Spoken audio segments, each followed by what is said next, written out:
Hi guys, and welcome back to another episode of your Brains Coach podcast. My name is Angela Sharina. I'm your host, I'm your Brains Coach, and it is my job here to bring to you all the best, recent, cutting edge, most effective, most useful brain body tools so you can use your brain, your body in a more effective way to shape your life experience as you want.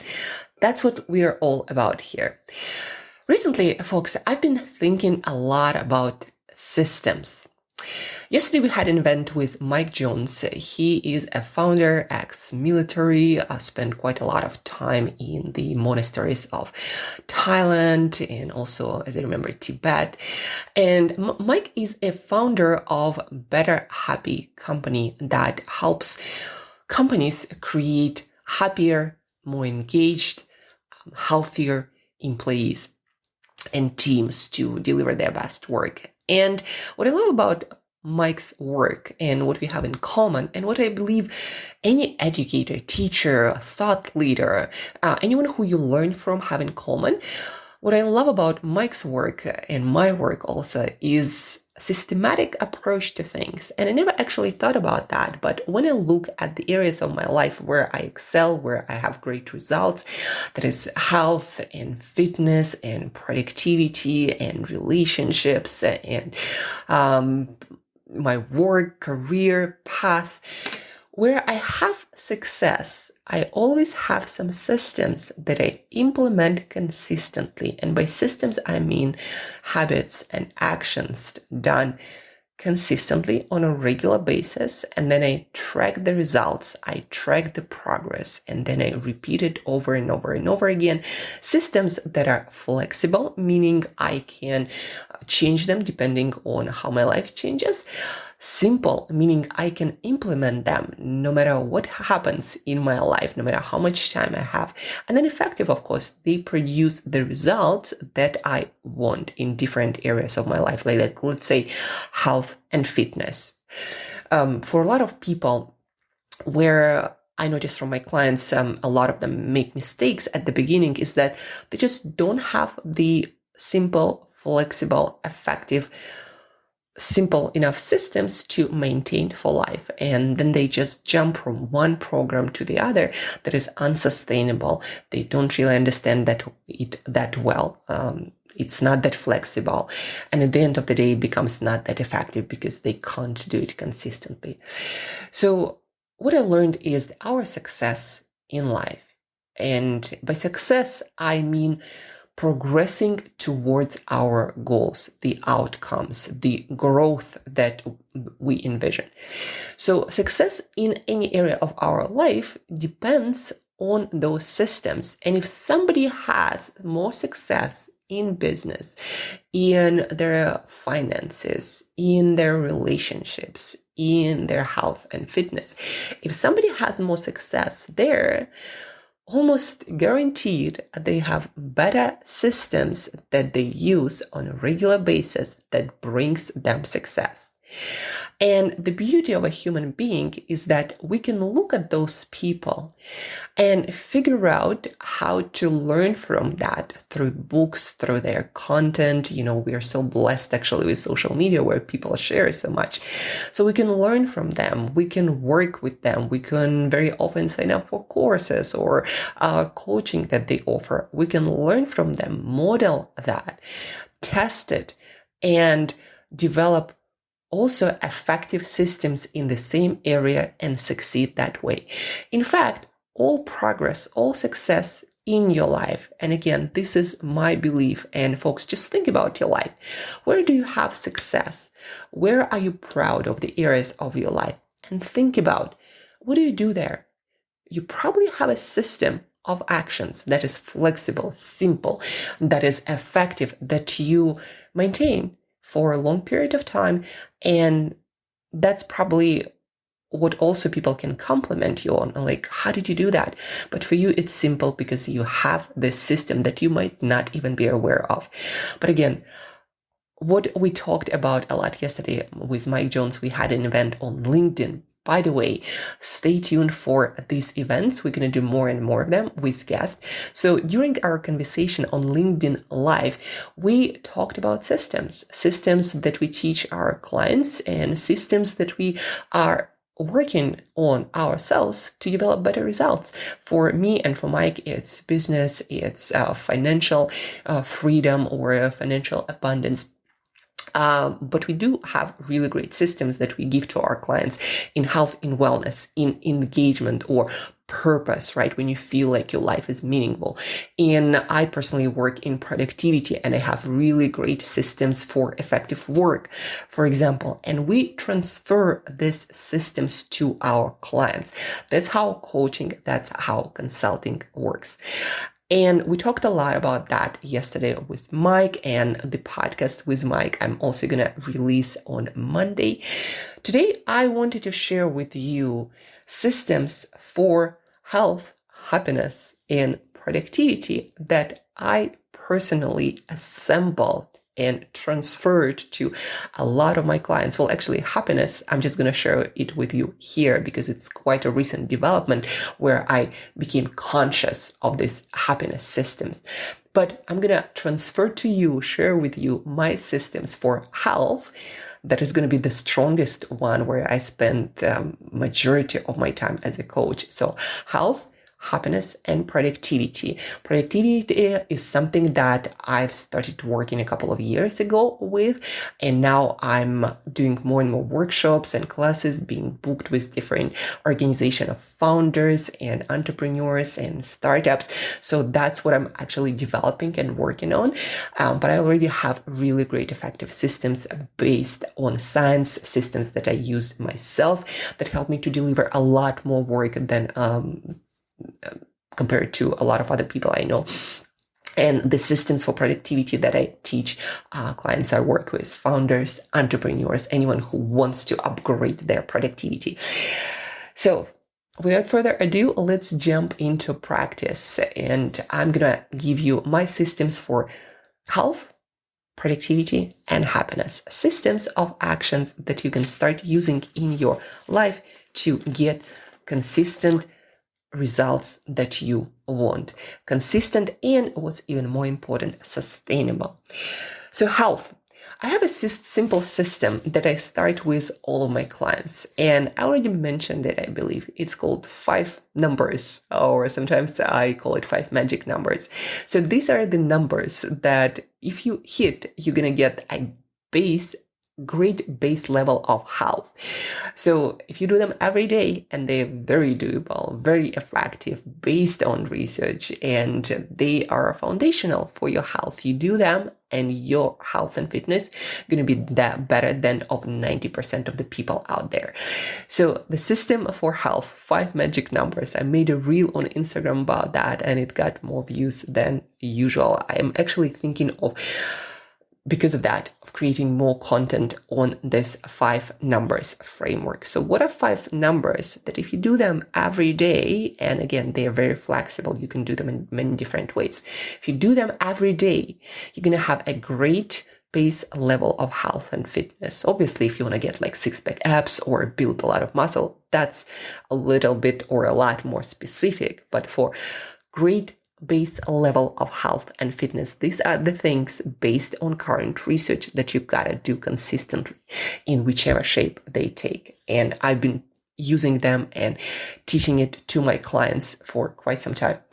So number 1, the number that you gotta implement into your life for health, for great level of health and fitness.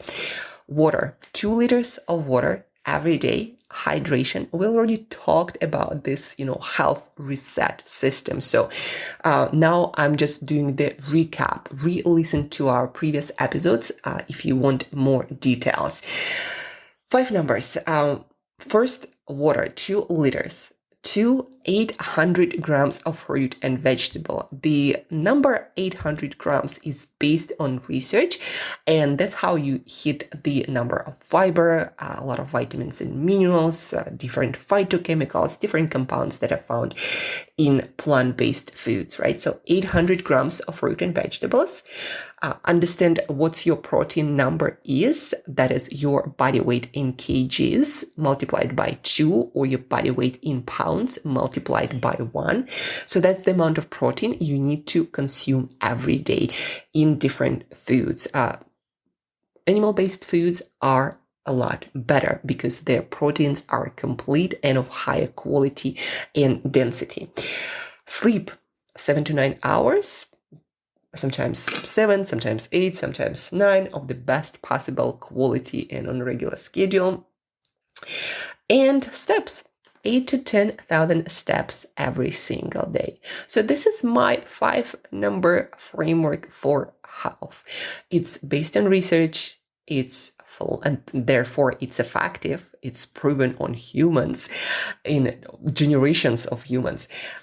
It's flexible. You can do it in so many different ways.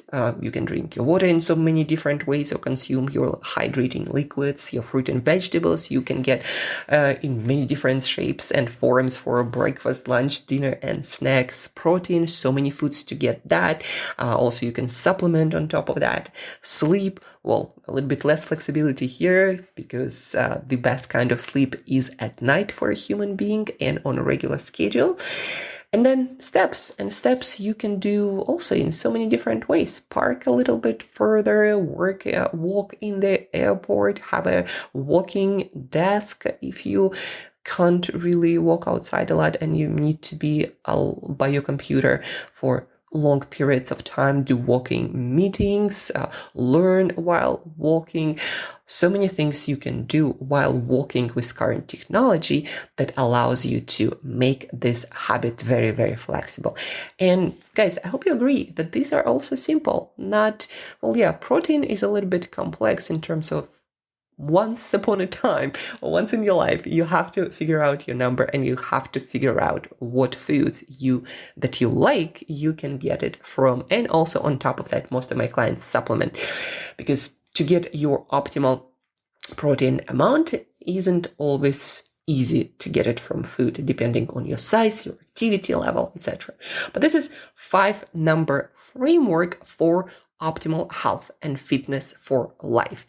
And just take a challenge and do this 5 for a year and track your body weight, your energy levels, and your overall feeling of health. Maybe you also do some blood work to compare and see how your health and fitness is going to be transformed. So try it out. It's based on really solid research. And that's the first thing that I transfer to my clients. Together, we try to figure out how can we do this consistently in the framework or in the environment of their life, whether they travel a lot, whether they parent or not, or whichever country and geography they're in, with their schedule. Like, how can we make this consistent, flexible in their specific life situation? So this is the framework for health.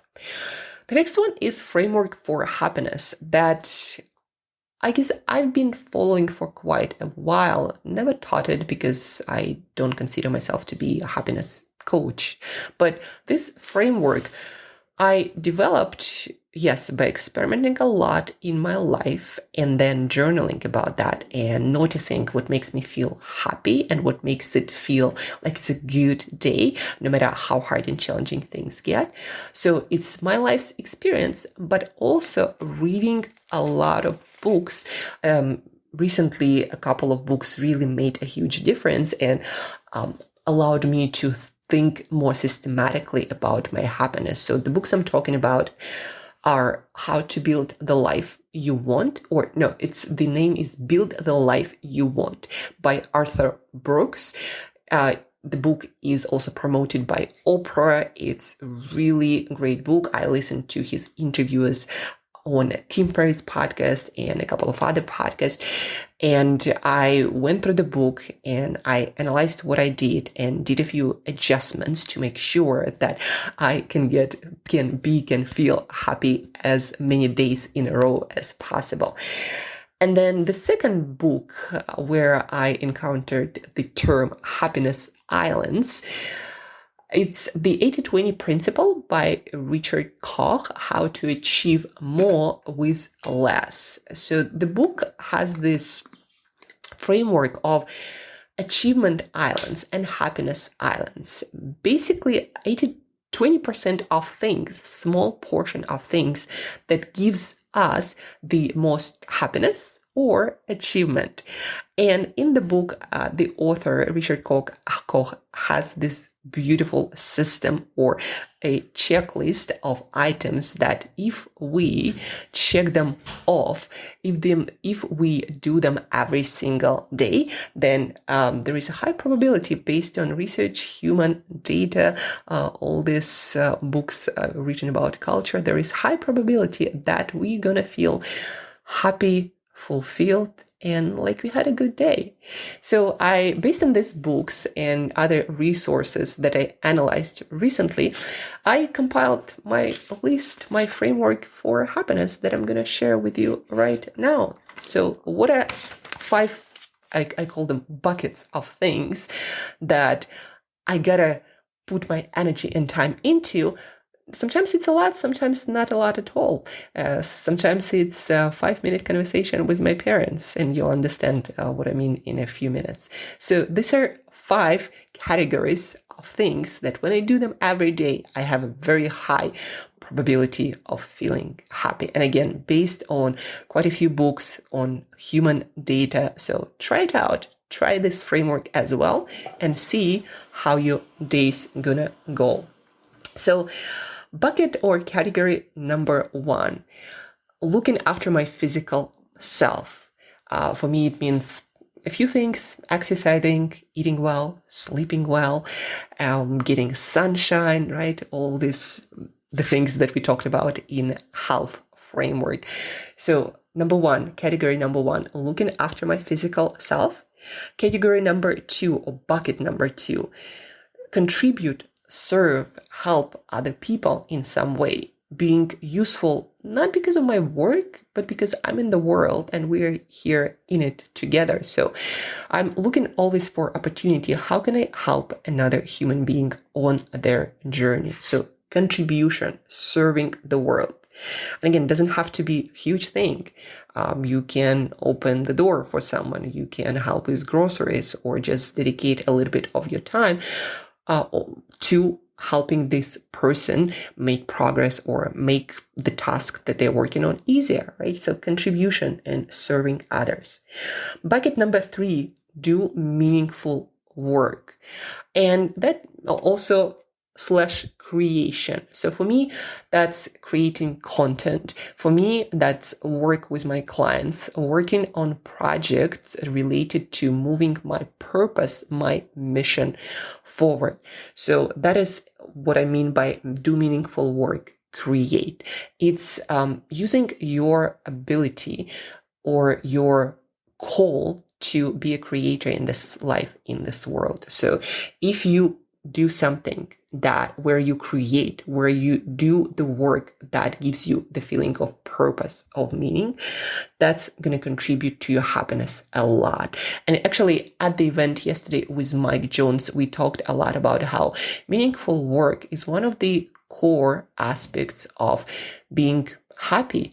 And when people do have meaningful work, feel the sense of purpose and contribution, they do tend to be happier no matter what happens in all the other buckets of happiness. So please do look into this bucket, especially with special attention and care, and make sure that you do have something meaningful. And again, that work can be also something you're paid for, or maybe like volunteering.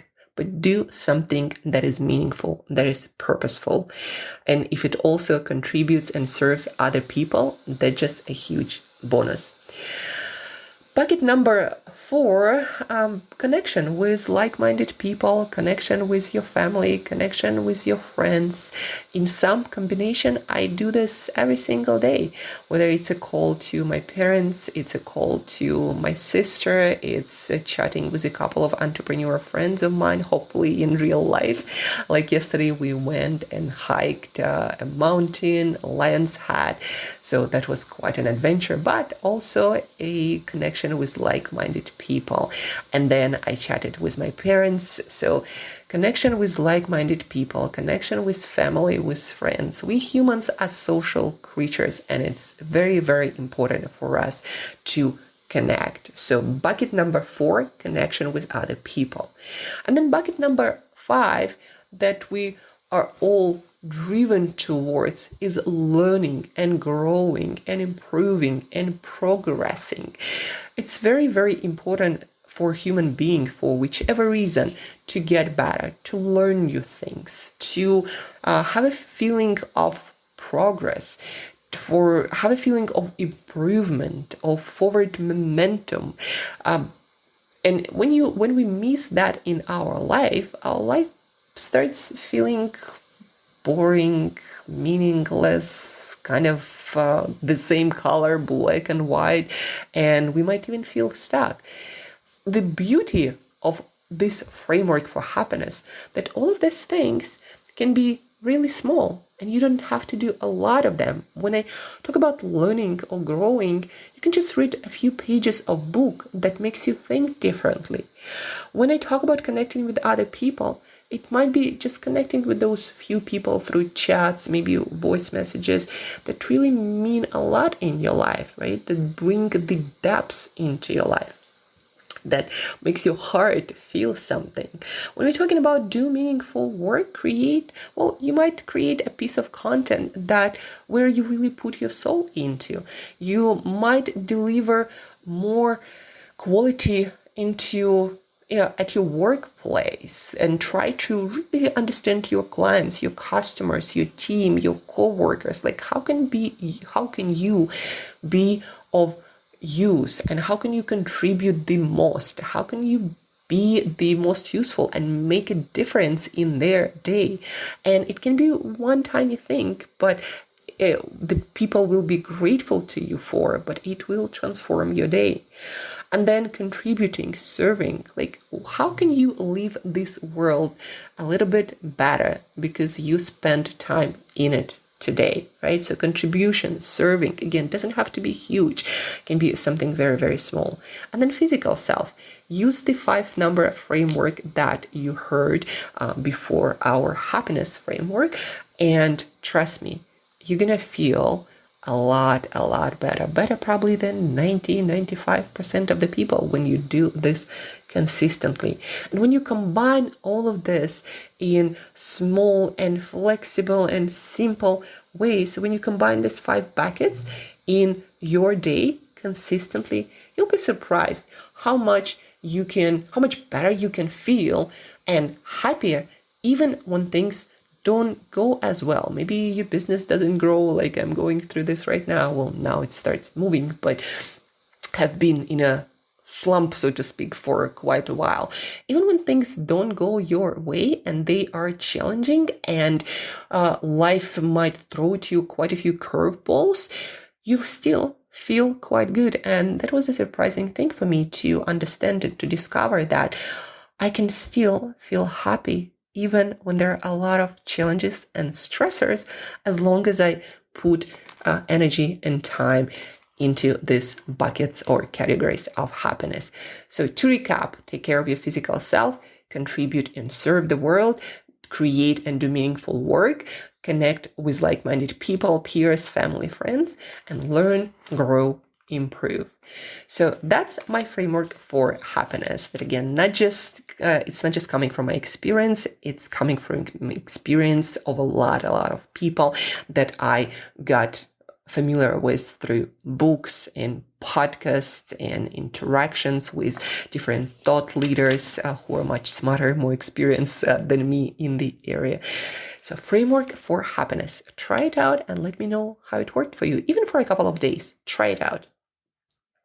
And then the last but not least, and it is related to our meaningful work, especially if that part of that meaningful work, or maybe the whole, means delivering a specific vision into the world.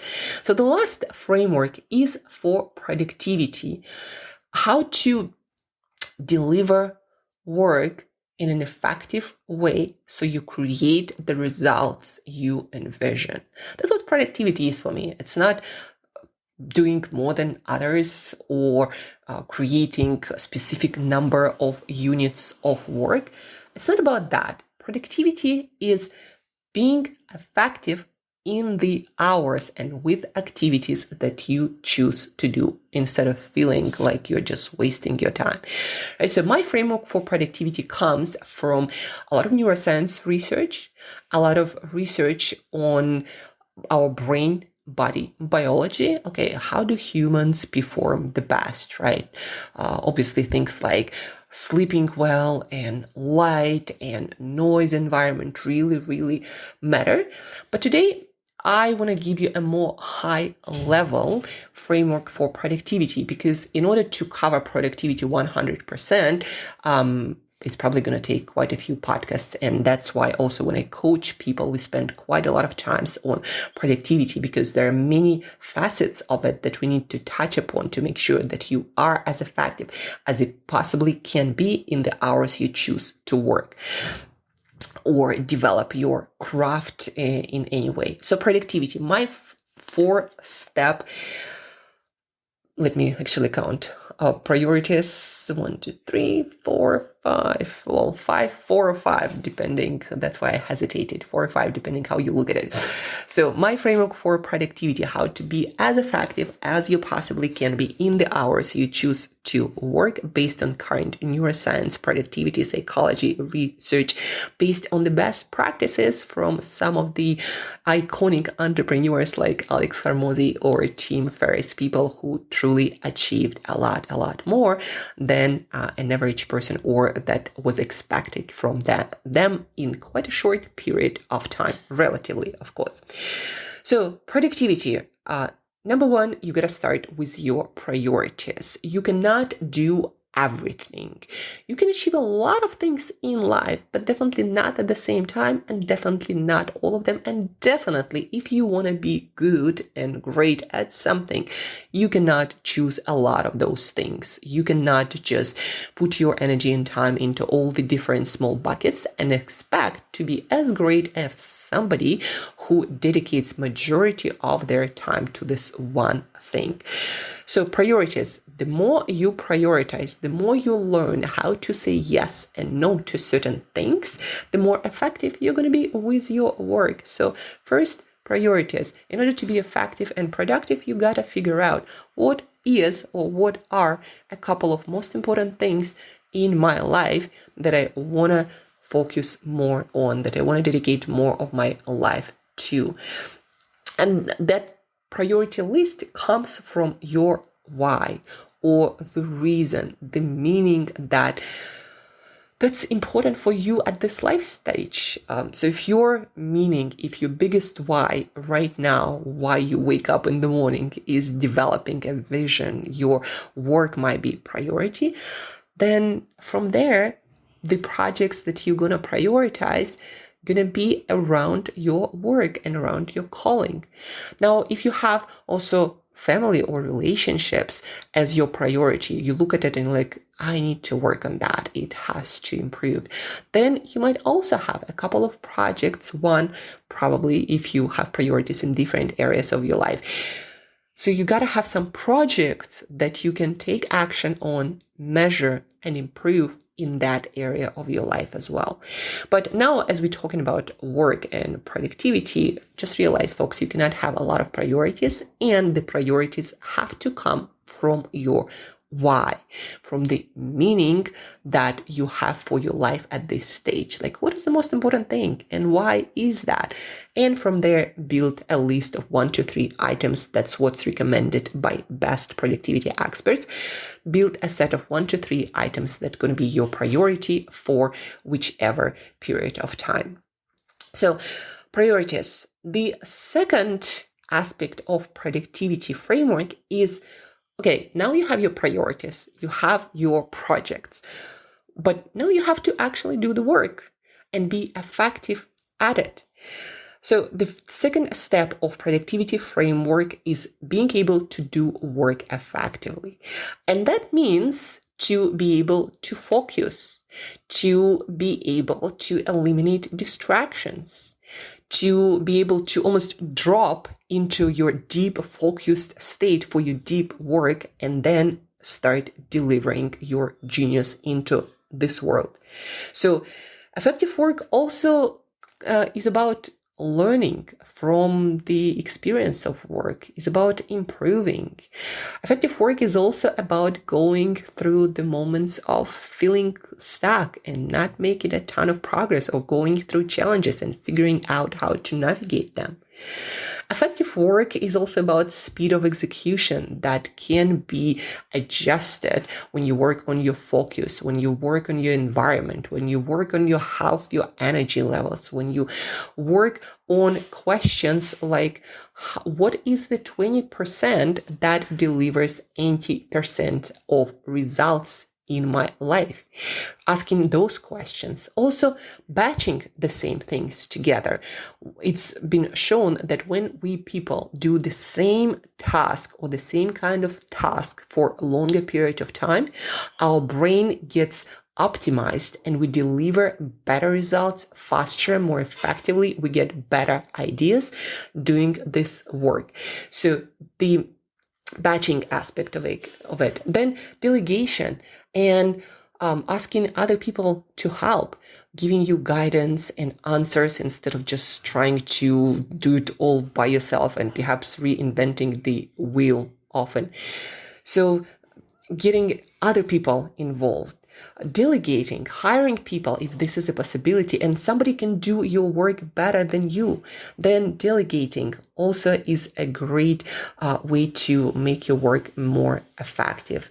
And then decision making, right, about different parts of your work. Do you have a system there? So all these aspects I work with my clients on.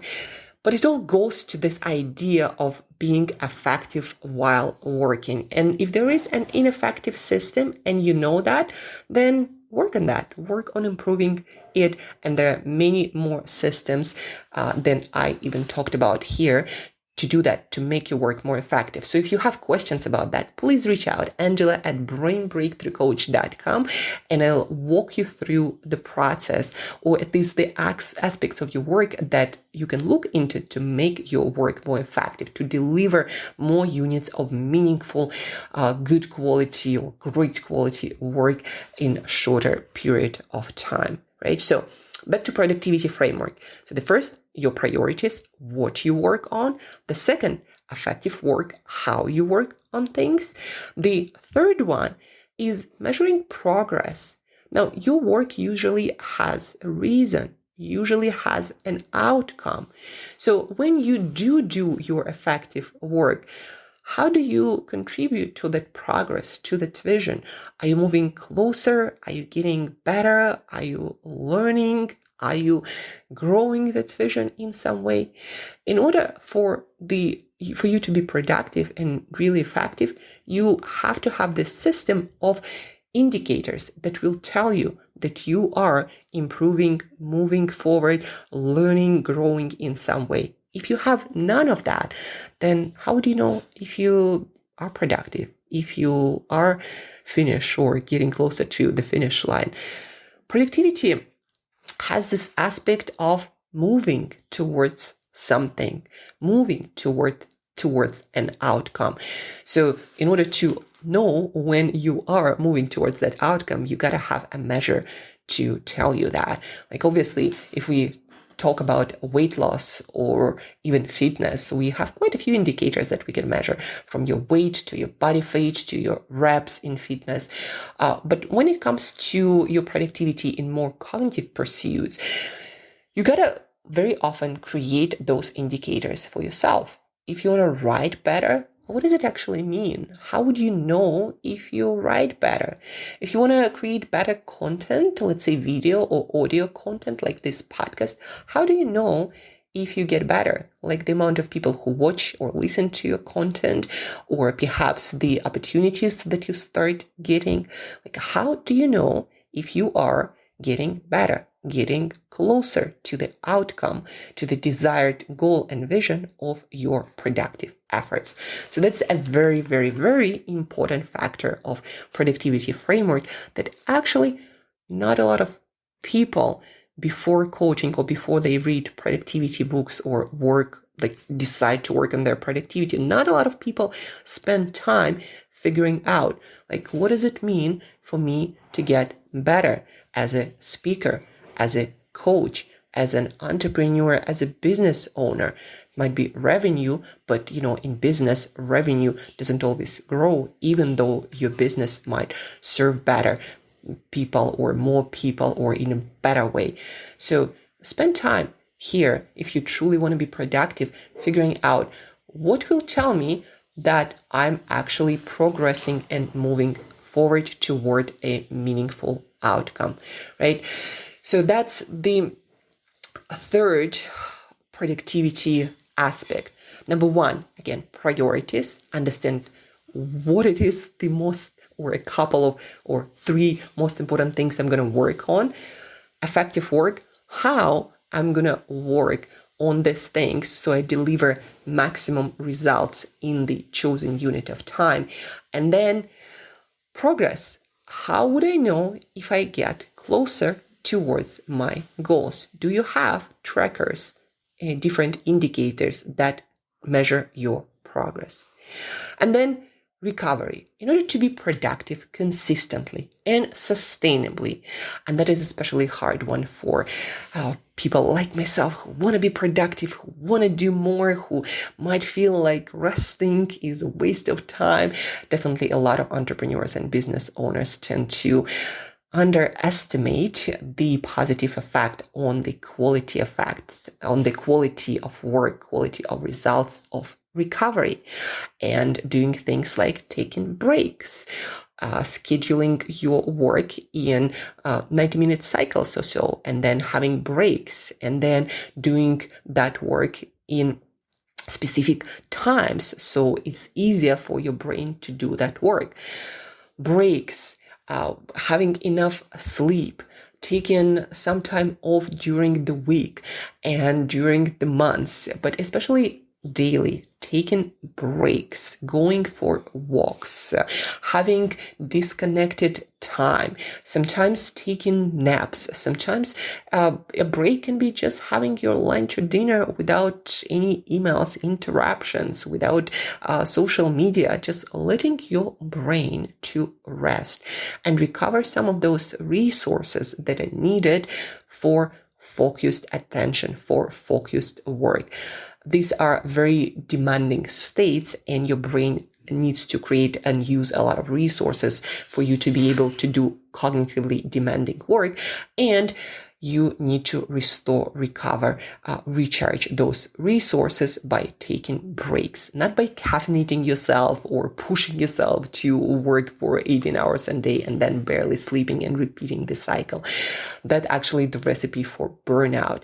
And also not taking breaks, not resting enough, not recovering enough. What research also shows, your brain cannot deliver the best insights, the you being most prolific, being more creative, when your brain never gets the chance to recover, restore some of the resources, and connect more dots. That only, folks, only happens. Your highest creativity only happens when you allow your brain to not be cognitively working on things and allow your brain on the background run a lot of processes, connect different parts of your knowledge and experience to come up with the most brilliant solutions. So that's how you improve your creativity.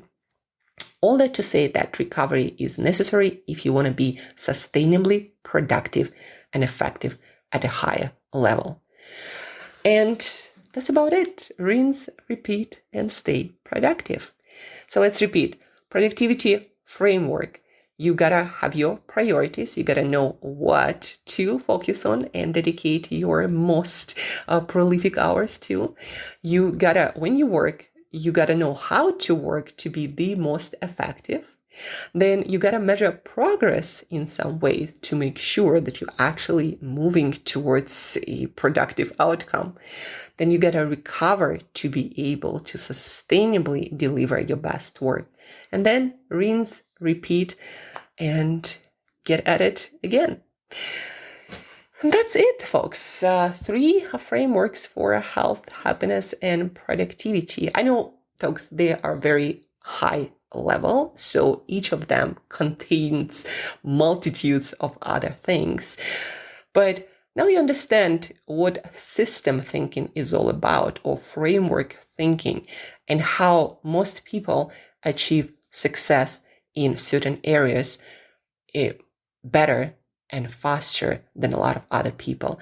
And again, if you look at the areas of your life where you have success and results you want, you probably have well-working systems there.